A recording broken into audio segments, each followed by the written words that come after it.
corriendo de un problema y por andar corriendo de un problema me meto en otro problema que es todavía más grande. ¿Saben qué me pasó el otro día? El otro día, no está mi esposa, no está. El otro día se me cayó la Valentina en la alacena de la casa. ¿Saben lo que es la salsa Valentina? Los mexicanos saben, ¿no? Es una salsa roja que le echamos a todo. Bueno, no a todo, pero a la mayoría de las cosas, a las palomitas, a los chips, a la fruta, a todo. Y es roja y es espesa. Y en mi casa hay un bote así como este bollo, es como 3 galones de Valentina. No es cierto, no es tanto, pero es grande. Y yo andaba buscando algo en la alacena y boté la salsa Valentina y se desparramó en la alacena de mi casa. ¿Ustedes saben lo que significa eso? Un cochinero terrible, terrible. Ahora, por el miedo de ayuda de mi esposa, no, por el deseo de limpiarla rápidamente, en lugar de pensar bien lo que debía hacer, ir a agarrar unas toallas de la cocina y limpiarlas, agarré lo primero que se me vino a la mano, que eran los Clorox Wipes. Ya saben para dónde va esto, ¿verdad? Damas y caballeros, no se puede limpiar salsa Valentina con Clorox Wipes. Pero en mi mente preciosa yo dije, limpio y se quita el olor a la vez. Mató dos pájaros de un solo tiro. Pues no. Se hizo un enorme cochinero en la alacena de mi casa, que es muy pequeña, que tiene un plástico así para que no se haga feo, y en la salsa se metió abajo del plástico y se llenaron los atunes y las sopas y las tortillas, todo lo que había se llenó de salsa Valentina. Y ese es un gran problema que se hubiera solucionado si hubiera yo tomado la decisión correcta en ese momento. Y digo, qué fácil, eso es un desastre de nuestras vidas con tan poca cosa. Yo no sé ustedes, pero a mí me toma muy poco en mi vida para convertirme en un desastre. De verdad, no todo así que digas tú, oye, tienes que cometer todos estos errores. Te toma un poquitito de mi vida para que en un momento, en un instante me despierte y diga yo, ¿qué ha pasado? Mi vida es un completo desastre. Lo que puede solucionarse a veces con un poco de calma y con unas toallitas de la cocina secas, se convierte en un gran problema de nuestras vidas. Y les digo la verdad que somos expertos para convertir o para hacer un mess, decimos en inglés, ¿verdad? Un chanchero, dicen allá en Centroamérica, un cochinero, un marranero, dicen en mexicano, de nuestras vidas. Podemos crear problemas muy grandes con cosas que se pueden solucionar si a veces prestamos atención a ciertas cosas. A veces vacilamos en tomar las decisiones correctas, adecuadas, no seguimos el consejo que nos dan, nos perdemos en nuestro propio y vasto conocimiento, somos obstinados, somos orgullosos, causamos problemas a nosotros mismos, a veces a otros. ¿Y alguien sabe de lo que estoy hablando o no? O nomás me pasan a mí esas cosas. Nuestra vida es una salsa Valentina esperando caerse en la alacena y hacer un cochinero. Y toma muy poco para que esas cosas ocurran en nuestra vida. Y sé que cada uno de nosotros entiende. A veces esos desastres son causados por falta de sabiduría, a veces son causados por falta de paciencia, de conocimiento, a veces son realmente problemas del corazón. Y los problemas del corazón son imposibles de solucionarse por nuestra propia cuenta. Y en las siguientes semanas nos vamos a sumergir en la vida del profeta Jonás. ¿Han leído la historia de Jonás en la Biblia? 4 capítulos. Si no la han leído, léanla. La pueden leer de un solo, la pueden ir leyendo poco a poco. La vida del profeta Jonás, que creo yo es el peor misionero en la historia de los misioneros. Jonás es el peor misionero en la historia de los misioneros. Jonás es un verdadero desastre de algo que pudo haber solucionado con tan solo haber escuchado lo que Dios le decía. Pero el problema de Jonás es el problema que tú y yo tenemos muchas veces, un problema del corazón. El problema de Jonás era un problema del corazón. Es que es mi deseo que dejemos a Dios en estas semanas, y como dije al inicio, que le llamamos estos 40 días de abnegación, esos 40 días antes de la llegada de Semana Santa, que dejemos que Dios opere en nuestros corazones, trabaje en nuestros corazones para que sean transformados por el amor de Dios y por la gracia de Cristo y por el poder del Espíritu Santo. Es mi deseo y ha sido nuestra oración, los que preparamos las predicaciones juntos, que recordemos que Dios nos ama y que por ese amor desea obrar en nuestras vidas, desea obrar en nuestros corazones, aunque algunas veces eso es inconveniente para nosotros y otras veces es doloroso para nosotros, pero tenemos que partir de la idea de que Dios es un Dios bueno y que tiene buenos planes para nosotros. ¿Podemos decir amén a eso? Dios es un Dios bueno que tiene buenos planes para nosotros y aunque nos parezca a veces incomprensible o incómodo o a veces hasta doloroso, Dios está obrando en nosotros su buena voluntad. Vamos a mirar cómo Dios obra en el corazón del ser humano. Lo vamos a ver en la historia de Jonás. Les pido que busquen en sus Biblias en el profeta Jonás. Creo que por acá tengo una Biblia yo.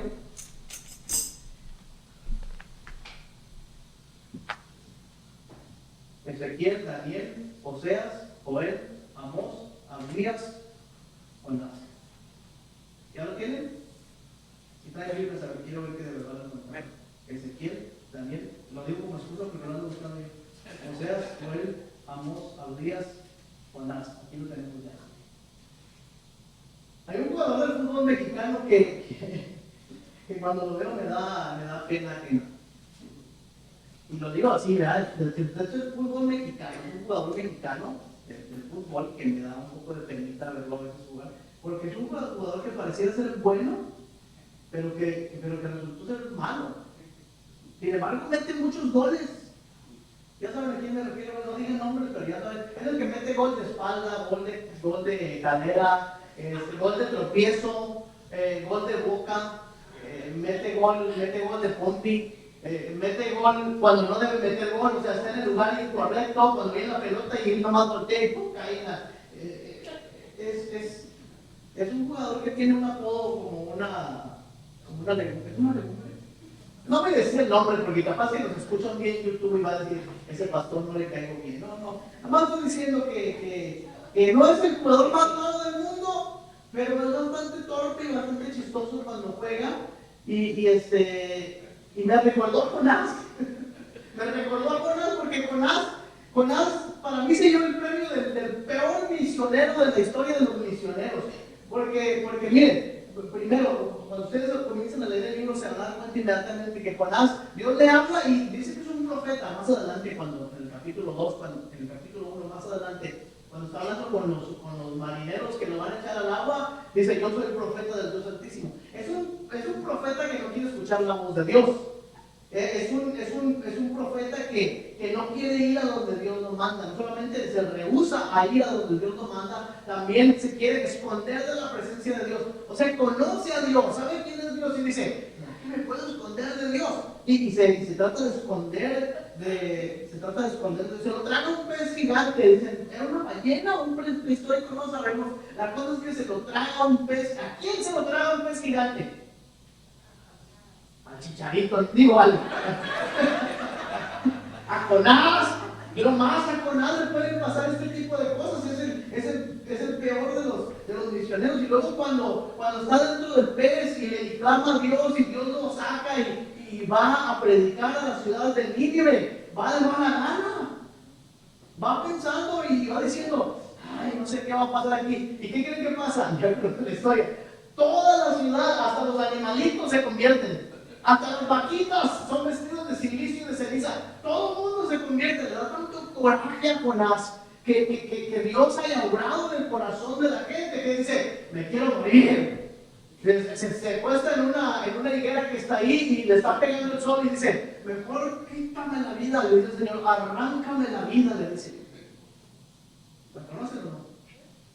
Le dice, Señor, quítame la vida porque prefiero la muerte a estar aquí en este lugar. Ese es el peor de los misioneros que yo pueda pensar, o sea, está enojado porque Dios ha obrado de esa manera. Jonás es un profeta a quien Dios quiere enviar a predicar un mensaje a sus enemigos. Y es aquí donde el corazón de Jonás entra en juego. Los ninivitas son una nación poderosa, se están convirtiendo en una nación más poderosa. Los ninivitas van a terminar atacando a Israel. Van a terminar haciéndole guerra a Israel. Más adelante se va a ver eso en la historia. Y Jonás reconoce que Dios es un Dios misericordioso. Y como tal piensa, si Dios es misericordioso y la palabra de Dios tiene poder, si yo voy a Nínive y les predico, ¿qué tal si se arrepienten? ¿Y qué tal si Dios perdona a nuestros enemigos y no los destruye? ¿Y qué tal si al no destruirlos nuestros enemigos terminan destruyéndonos a nosotros? San Jerónimo en su comentario de Jonás dice que Jonás se ve a sí mismo como el único profeta que ha sido enviado fuera de Israel. Todos los demás sus amigos son enviados al rey, son enviados a la nación de Israel. Jonás es enviado afuera de Israel y teme que Dios rescate a Nínive porque sabe que al final no le importará destruir a Israel. Es decir, que su amor por los suyos le impide ver el amor de Dios por los demás. Y Jonás no cree poder con esa carga. Así comienza la historia que vamos a ver únicamente hoy hasta el versículo 3, para que nos dure el libro de Jonás, porque solo tiene 4 capítulos. Dice: vino palabra de Jehová a Jonás, hijo de Amittai, diciendo: levántate y ve a Nínive, aquella gran ciudad, y pregona contra ella, porque ha subido su maldad delante de mí. Y Jonás se levantó para huir de la presencia de Dios a Tarsis, y pasando su pasaje entró en ella para irse con ellos a Tarsis. Lean la última parte conmigo: lejos de la presencia del Señor.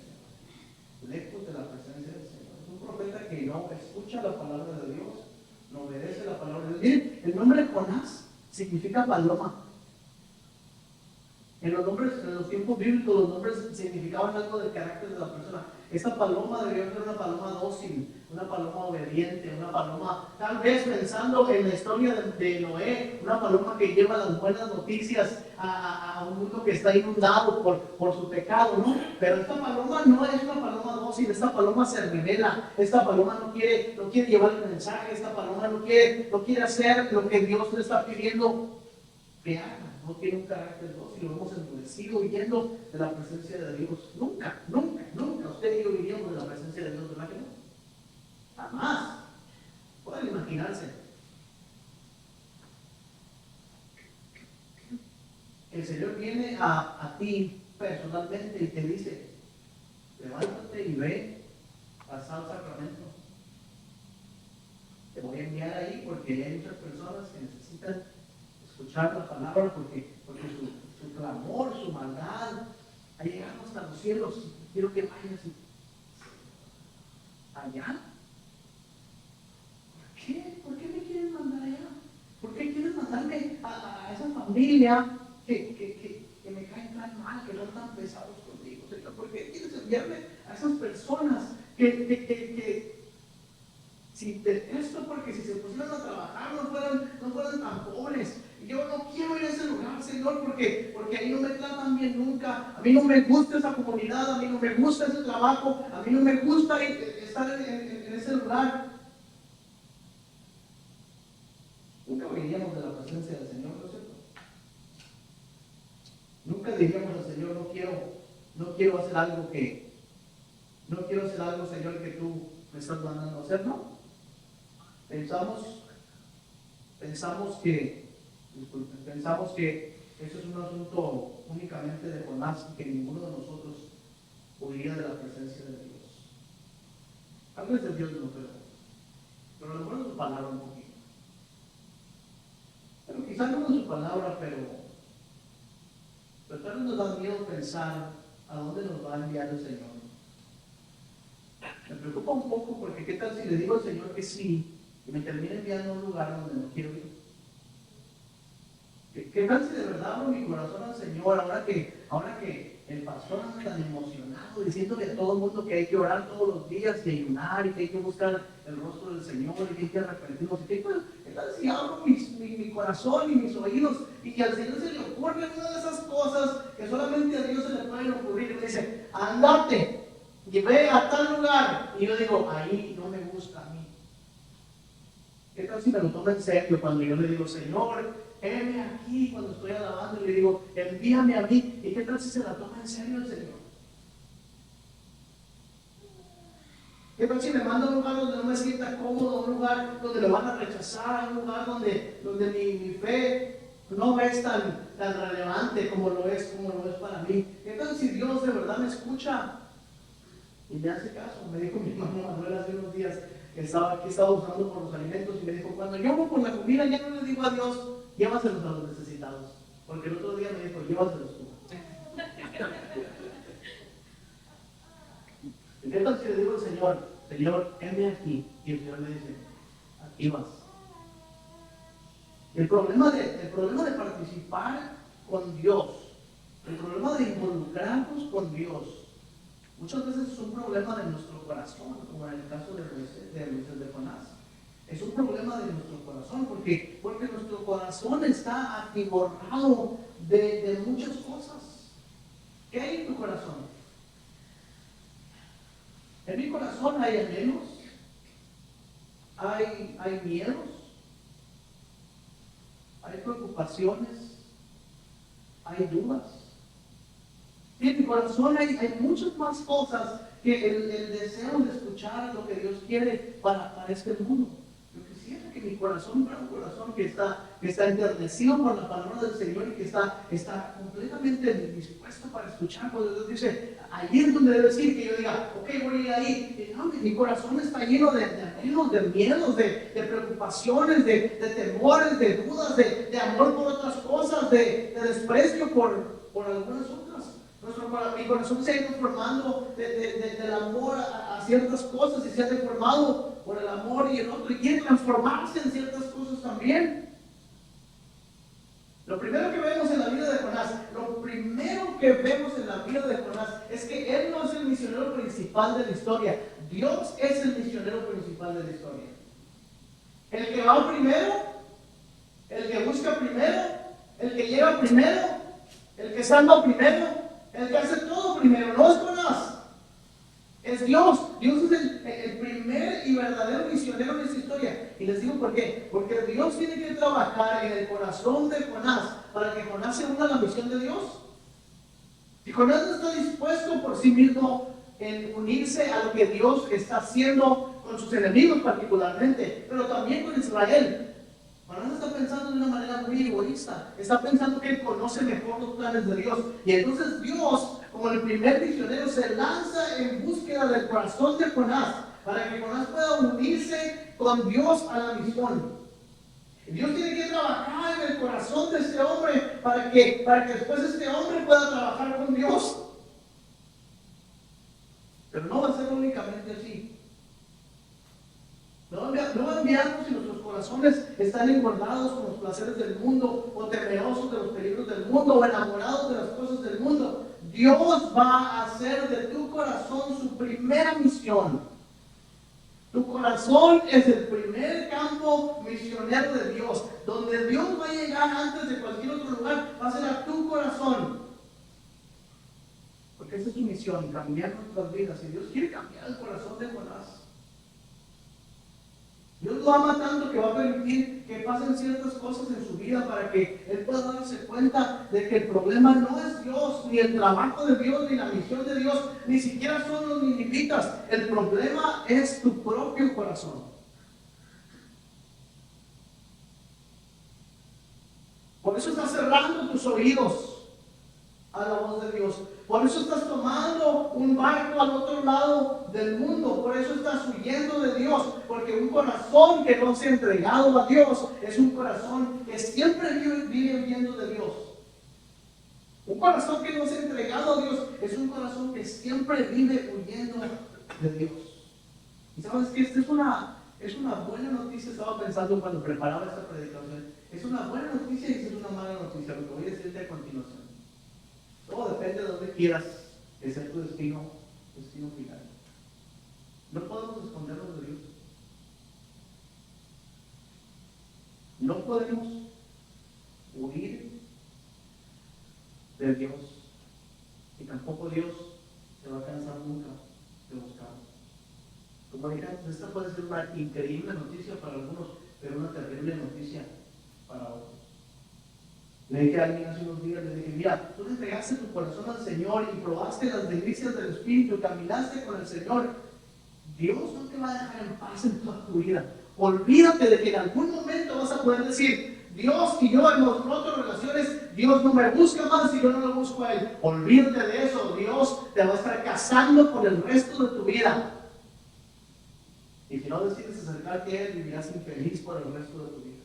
pero no se va a rendir en su intención de continuar buscando tu corazón. Por eso digo, es una buena noticia, pero también es una mala noticia. Todo depende de dónde estamos y dónde queremos estar. Gregorio de Nacianzo decía, porque de todas las cosas, escuchen esto, de todas las cosas, solo de Dios no puede uno escaparse o luchar en contra de Él.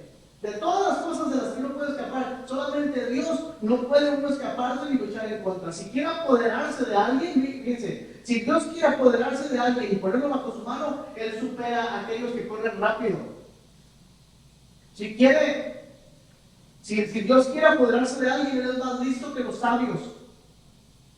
Él derroca a los fuertes, Él echa abajo a los que se han elevado, Él somete a la imprudencia, Él resiste al poderoso. No se puede uno escapar de la mano de Dios. A Dios le importa la salvación de las personas, le importa mucho. Por eso está enviando a Jonás a los ninivitas. Jonás no lo entiende porque para él son sus enemigos y no merecen ser salvados por Dios. Así como usted y yo luego tenemos gente, ¿verdad?, que son completamente indiferentes para nosotros y no pensamos en su salvación y no pensamos en el impacto de nuestras vidas. Ellos están ahí nada más, ¿no? Dios está preocupado en la salvación de todas las personas, aún aquellas personas que usted y yo consideramos nuestros enemigos, aún aquellos que son indiferentes para nosotros. Pero Jonás está pensando únicamente en él. A Dios le importa mucho la condición del corazón de este hombre. Dios no desea que le sirvamos por un compromiso solamente. Aquí en la iglesia luego decimos siempre que es importante renovar nuestro compromiso con Dios. Sí es cierto. Los que hacen ejercicio regularmente entienden esto, ¿no? La disciplina alimenta el deseo siempre. Después de mi operación, hace 2 o 3 meses, en diciembre, me dijo el doctor, quédese descansando, no puede hacer ejercicio, ni caminar, no sé qué, no sé cuánto. Pregúntenme cuántas semanas van después de esos 6 meses en que no he hecho absolutamente nada. Porque la disciplina se perdió. ¿Y qué pasa cuando se pierde la disciplina? Pues no se alimenta el deseo. Y el deseo, la disciplina alimenta el deseo, y el deseo alimenta la disciplina, y la disciplina alimenta el deseo, y el deseo. O sea, hay un asunto de compromiso en el que decimos, sí tenemos que tener un compromiso para servir a Dios, pero Dios no quiere que le sirvamos únicamente por compromiso. Dios quiere que le sirvamos porque le amamos. Y ese es un asunto del corazón. Dios quiere que le sirvamos porque Él es hermoso y porque Él es digno de que nosotros vayamos en busca de Él y de sus planes. Y eso quiere Dios de nuestras vidas, pero nos va a perseguir incansablemente hasta el último suspiro de nuestras vidas. Y estas son buenas noticias, pero también son malas noticias. En su autobiografía, C.S. Lewis se llama Sorprendido por el gozo. Se refiere a Dios como alguien que lo ha ido acorralando para llevarlo al punto de decisión. Y más o menos expresa en otras palabras, siendo de que Dios lo ha acorralado hasta que no puede más que enfrentarse a la realidad de lo que Dios está diciendo. Y dice, las personas que son naturalmente religiosas, dice C.S. Lewis, encuentran dificultades para entender el horror de algo como esto. Es decir, de que Dios te ha venido acorralando hasta que no tiene salida en tu vida. Las personas que no son naturalmente religiosas no entienden el horror de esto. Los agnósticos, es decir, la gente que no sabe si Dios existe o no, hablarán alegremente de la búsqueda del hombre hacia Dios. Para mí, dice él, como lo era entonces, bien podría haber hablado sobre la búsqueda del gato por parte del ratón. Dios no va a detener su búsqueda en nuestros corazones. Tal vez, dicen algunos, C.S. Lewis estaba recordando un poema de un ministro llamado George MacDonald. Escribió un poema que se llama El sabueso del cielo. Un sabueso es uno de estos perros cazadores, ¿no?, que van en busca de su presa. Y él escribió un poema que se llama El sabueso del cielo. En las primeras instancias esto es lo que dice. George MacDonald dice, huí de él, hablando de Dios, dice, huí de él por las noches y por los días, huí de él por los arcos de los años. Huí de él por los caminos laberínticos de mi propia mente, y en la niebla de las lágrimas me escondí de él, y bajo la risa que había en mi rostro me escondí de él. Hacia las esperanzas de lo alto aceleré, pero después fui arrojado, precipitado a las bajas penumbras de temores del abismo. Pero esos fuertes pies que siguieron después de mí. Con una persecución pausada y con un ritmo imperturbable, con una velocidad deliberada, con una instancia majestuosa, esos pies golpean y esa voz golpea más y más esos pies. Y después dice, todas las cosas te traicionan a ti, que me traicionan. ¿Entiendes esa línea tan hermosa? Es como si el Señor está hablando al corazón del hombre y dice, todas las cosas que te traicionan a ti, es porque tú me traicionas a ti. ¿Cómo sabemos que este Dios misionero es implacable en su búsqueda del ser humano? ¿Cómo sabemos que no dejará de remover las piedras de la creación para cambiar nuestros corazones? La Escritura retoma en ese momento y dice, aquel que no escatimonia a su propio Hijo, aquel que entregó a su Hijo en rescate por todos nosotros. Miren, si en algún lugar podemos ver esta implacable búsqueda de Dios para con el hombre, ese es el mensaje mismo del Evangelio. La historia de la Biblia completa, de principio a fin, es únicamente una historia que habla de un Dios que implacablemente está buscando a unas personas que se han alejado de Él. ¿Quieren nombres? Adán y Eva en el huerto. ¿Quieren más nombres? El pueblo de Israel en el desierto. Más nombres todavía, el pueblo en la tierra prometida, David y sus generaciones, todos alejados de Dios, y un Dios que paso a paso, implacablemente, está buscando al hombre para transformarlo. Dios te está buscando a ti en este momento para transformarte. Dios está buscando tu corazón para transformarlo y tu corazón para transformarlo, no solamente el de toda la humanidad, tu corazón, el tuyo personalmente. Dios está buscándolo en este momento. ¿Y cómo dice la Escritura que Dios terminó de completar esta obra?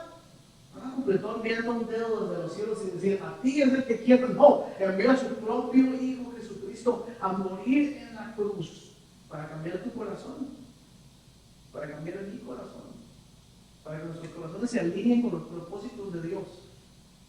Porque no hay propósitos mayores que los propósitos de Dios, y Él nos ama profundamente de tal forma que ha dado a su propio Hijo para que nuestros corazones puedan vivir, puedan estar cerca de Él. Así es que esta misión en la que Dios manda a Jonás, que es también la misión que Dios nos manda a nosotros, a vivir y a proclamar en un mundo que no quiere escuchar, que son nuestros enemigos, que no quieren saber de las cosas que nosotros queremos. Esta misión tiene dos frentes. Por un lado está lo que Dios quiere hacer en el corazón de las personas, y por otro lado lo que Dios quiere hacer en nuestro corazón. Y una cosa no va a ocurrir sin la otra. Una cosa no va a ocurrir, no puede ocurrir sin la otra. Si no estamos permitiendo que Dios obre en nuestros corazones, tampoco vamos a permitir que Dios obre en los corazones de los demás. Si no estamos permitiendo que Dios llene nuestro corazón de amor, tampoco va a llenar el corazón de amor de los que están ahí afuera. Entonces terminamos diciendo esto. ¿Qué cosas quiere cambiar Dios en mi corazón? Como en el corazón de Jonás, para que acepte yo la invitación que Dios me hace de partir